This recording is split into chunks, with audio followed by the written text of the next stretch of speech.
et il délivra tous ceux par la crainte de la mort, étaient toute leur vie retenus dans la servitude.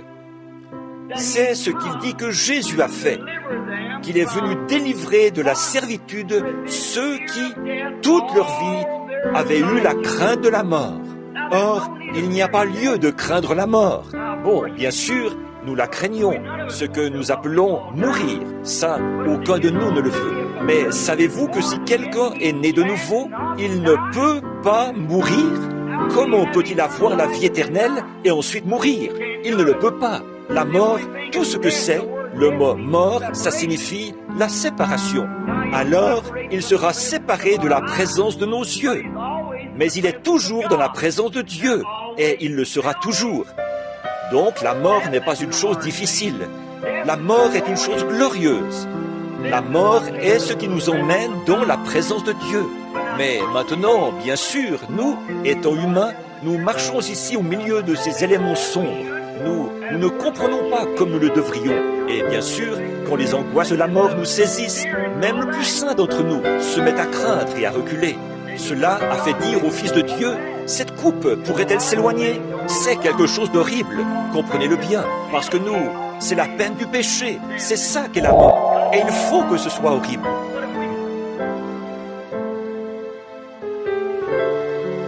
Née à Lubumbashi le 14 juillet 1976, Mamie Toumba reste une empreinte ineffaçable dans le cœur de ses proches, de sa famille et de sa communauté. Maman, épouse, amie, chrétienne fervente et conseillère de vie, elle incarne le modèle d'une femme qui a dédié sa vie à l'amour et à la générosité. Mamie Toumba était plus qu'une simple mère, elle était un pilier, une source de sagesse et une lumière pour ceux qui l'entouraient. Née à Lubumbashi, Mamie Toumba a grandi dans une famille où l'amour et l'entraide étaient au cœur des valeurs enseignées. Dans cette ville, la plus grande du Katanga, elle apprit dès son plus jeune âge l'importance du respect, de l'harmonie familiale et de la foi chrétienne. Ses parents, profondément croyants, ont cultivé en elle une ferveur spirituelle et un sens profond de la famille.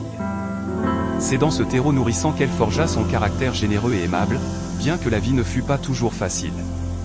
La persévérance, la patience et l'humilité devinrent des qualités essentielles de son quotidien.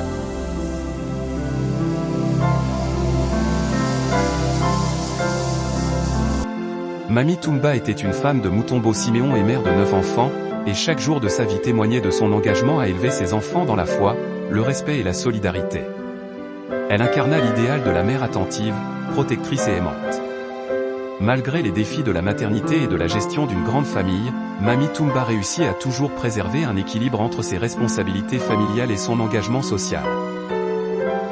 En tant que mère, elle n'était pas seulement celle qui nourrissait et éduquait ses enfants, mais aussi celle qui leur offrait des conseils avisés, les encourageait dans leurs projets et leur enseignait la patience, le pardon et l'importance des valeurs chrétiennes. Ses enfants se rappellent son amour inconditionnel et ses enseignements qui ont forgé leur vie d'adulte.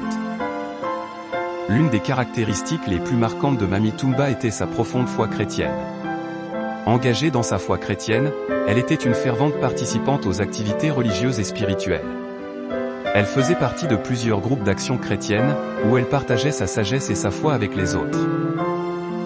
En tant que conseillère, elle était une figure clé dans sa communauté.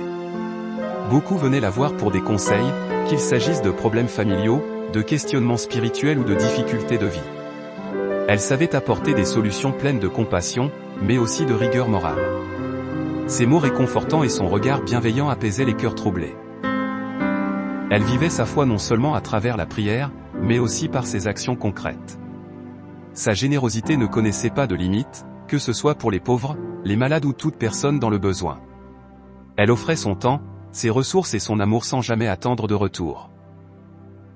La disparition de Mamie Ntoumba a laissé un vide immense dans le cœur de sa famille et de tous ceux qui l'ont connue. En dépit des douleurs et des épreuves, la famille Mutombo trouve réconfort dans l'héritage qu'elle laisse derrière elle, des enfants bien éduqués, une foi indéfectible et une communauté marquée par sa générosité. Sa mort est survenue après une période de maladie qui a été difficile à vivre pour elle et pour sa famille. Mais même dans la souffrance, elle est restée un modèle de courage et de sérénité.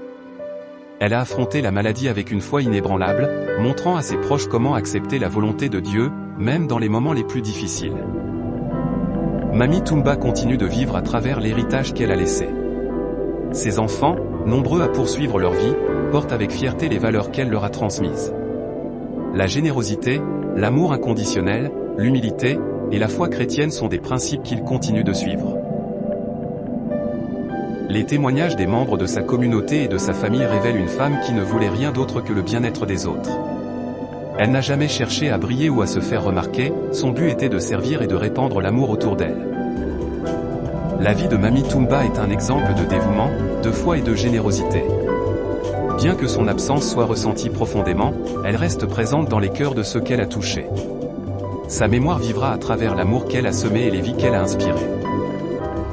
Mamie Toumba nous rappelle l'importance de la famille, de la foi et du service envers les autres. Elle est la preuve vivante qu'une vie, bien que fragile et éphémère, peut avoir un impact éternel.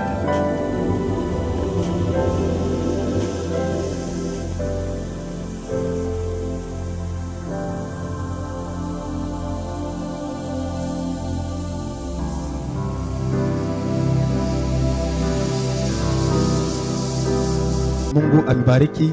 Nous nous réunissons ce matin tunakusanyika asubuhi ya leo pour rendre le dernier hommage juu ya kuleta ushuhuda wa mwisho pour les bienfaits de notre bien-aimée sœur, juu ya vizuri vile mpendwa wetu dada notre anafanya. grande sœur, Dada yetu, notre tante, sangaji yetu, notre petite sœur, mlogo yetu mwanamke, notre grande-mère, akwete na nkambo yetu qui est mwanamke, notre bien-aimée. amekuwa mpendwa wetu Ce katika matin, Bwana. Asubuhi ya leo je voulais dire quelque chose napenda mkusema kitu en kimoja, mémoire de sa personne, mukumbusho yake à la personne de Mamie Toumba, kwa huyu mtu Maria Ntumba, celle qu'on appelait ule walikuwa naita Mamie Mami Ntumba, Bibi Kawa, Ami Bibi Kawa, qui veut dire ni kusema existe encore, anakuwa naishi tena, existe encore anakuwa naishi tena davantage, tena tellement que mpaka selon la préparation divine. kufuatana matayarisho ya Mungu. Aujourd'hui, je me tiens devant vous Leo nasimama mbele yenu pour témoigner juu ya kushuhudia de son parcours sur cette terre. katika safari yake hapa duniani. Notre sœur, Dada yetu elle était la bien-aimée. alikuwa mpendwa, Elle ne voulait pas voir quelqu'un en train de pleurer.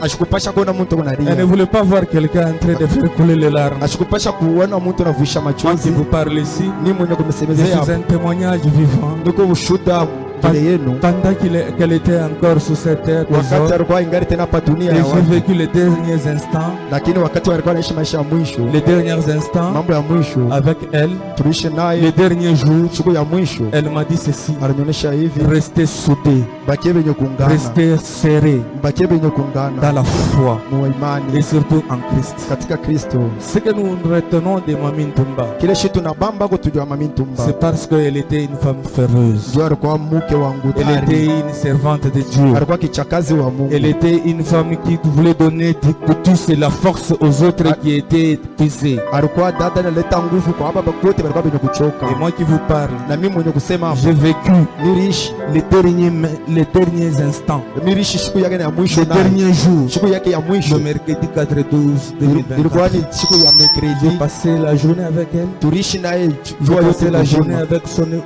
son tendre époux. Ndio alikuwa na mume wake, Le seul mot qu'elle ne cessait de me dire, msemo tu mmoja, ila shikwanzake kuacha na kunyonyesha, elle me disait toujours: alikuwa ananyambia restez serrés dans la foi. bakie benye kuungana mu Restez imani, serrés dans la foi. bakie benye kuungana mu Rester imani. serré dans la foi, c'est-à-dire Ni kusema nous ne pouvons que garder devant l'éternel Dieu tunapasha paka kuangalia kumbele ya qui nous Mungu a appelés à l'existence sur cette terre. mwenyewe alituumba na anatuweka hapa Celui qui a dunia. voulu que nous puissions exister sur cette Yeye terre. ndio alipenda tukwete C'est hapa celui qui a dunia. voulu à ce que Mamie Ntumba puisse se retirer encore de la Yeye ndio terre. alichikia tena Mami Ntumba Mais mamutosha si hapa ce n'est pas dunia. la grâce divine, Kama iko kwa neema ya si ce Mungu, n'était pas par la volonté kama divine, ndio kupitia mapenzi on ne yake, pouvait rien faire. hatukupasha kufuata Parce que kitu c'était la kingine. volonté Juu divine. ilikuwa ni mapenzi ya Parce Mungu. qu'elle m'a recommandé de rester serein dans la Yeye volonté de ananiambia sasa l'éternel. nibakie ni mwenye kushimama Et nous kwa devons Mungu. rester aussi sereins dans la volonté Tunabakia na kweli divine. benye kuungana Si mikono ya seulement Mungu. nous restons dans la volonté divine, Kama tunabakia nous mapenzi ya restons Mungu, soudés tunabakia benye les uns kuungana envers les umoja na autres, wengine, nous allons faire de Mamie Ntumba tutafanya Mami Ntumba,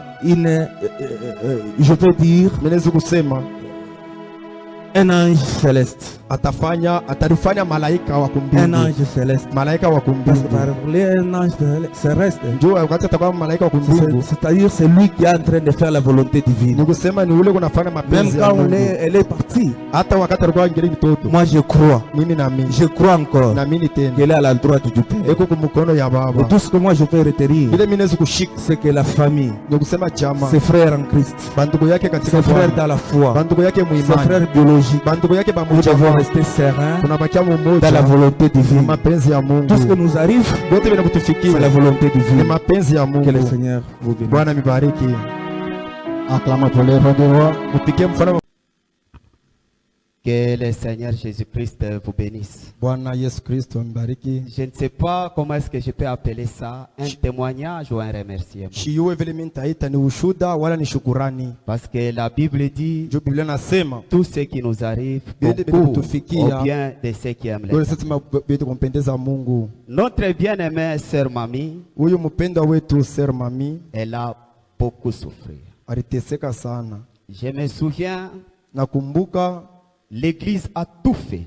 kanisa anafanya vyote. On a prié, Tunaomba, on a gêné, tunafunga pona on a chakula. contribué. Tunachanga kuna Tout ce qu'on kuchanga. pouvait faire, Vyote vile pasha kufanyika. pensant que Mkuwazia ya nous kusema pouvons faire quelque chose. tunaweza kufanya Bien kitu que kabaila. c'était une chose bonne qu'on faisait. Japo ilikuwa ni kitu kimoja kizuri sana kile La tulikuwa famille, le tunafanya. mari a amené à l'hôpital. Lakini jamaa mume alimpeleka On a hospitali, soigné, banamutunza, on a donné les produits. banaleta madawa Elle yoyote. a beaucoup souffert. Aliteseka sana. Je me souviens un jour quand on était avec elle à l'hôpital de Somika, Nakumbuka pale tuliendaka naye kwa hospitali ya elle kusomika, pleurait. alikuwa analia, Elle disait, alikuwa anasema, là je parle en Swahili, pale nasema hii Mswahili, douleur niko nashikia les douleurs que je sens, aina ya pa dunia. ce n'est pas les douleurs de la Donc terre. c'était des douleurs atroces. Ilikuwa ni maumivu ya nguvu sana. C'est pourquoi Ni kusema il fallait que notre Dieu, ilabai Mungu qui connaît wetu toutes choses, mwenyewe unajua celui vitu qui connaît vyote, la fin avant le ule alijua commencement, mwanzo mbele il ya pouvait kujua le mwisho. faire de la manière qu'il a fait. Alipata kufanya mpaka vile C'est alifanya. pourquoi Ndio kwa maana on a demandé à notre Dieu tunamuomba Mungu pour wetu, qu'il puisse, même s'il peut, la retirer, parce que vraiment tunaomba c'était na des Mungu douleurs atroces. mbebe juu On bakweli a tout fait comme les maumivu humains, ilipita, mais ça tulifanya n'a kama pas vile tenu. muntu abikubambe, Alors la décision de notre Dieu, lakini mapango il ya a Mungu wetu décidé de la manière qu'il a fait. alichikia kumubeba vile C'est pourquoi alifanya. je me tiens au Ndio devant de kwa maana vous. nashimama mbele J'étais yenu. là-bas assis. Mimi nilikuwa pale mwenye Je kukala. sentais que vraiment c'est quelque chose. Si je me tenais pour parler, Mimi nasema kama mimi nikala pale mimi nakataka peut-être kushimama je vais kusema. encore enfoncer les clous. Inakuwa Mais sana je nakazisha sentais hapo qu'il tena. fallait que je parle. Inafai paka C'est niseme vile pourquoi nasema. Ndio kwa maana je me tiens au devant de vous nashimama hapo pour mbele yenu. rendre gloire à Ndio kuleta notre Dieu utukufu kwa Mungu pour la wetu décision qu'il a prise. juu ya hii mambo Que son yanafanya nom soit kubeba. béni à jamais. Jina lake Elle était libarikiwe. une combattante. Alikuwa ni Elle a mshuhuda, combattu. anakumbana Et kabisa, maintenant là, Pale. notre Dieu Mungu wetu l'a couronné. anamuvika Sur ce, je taji. vais demander à notre bien-aimé frère Jean-Louis Nitaomba kwa ndugu s'il peut nous Jean-Louis entonner le cantique à la fin de la bataille. Elle a combattu dans la foi. Elle a combattu avec ses douleurs atroces. Maintenant là, je crois de tout mon cœur hapa na mimi na moyo qu'elle wangu est wote. couronnée. Et l'un de ces 4 matins, Siku moja nous allons la voir de tutaonana l'autre côté naye. du rideau de temps. Que le Seigneur Dieu Bwana vous bénisse. ambariki.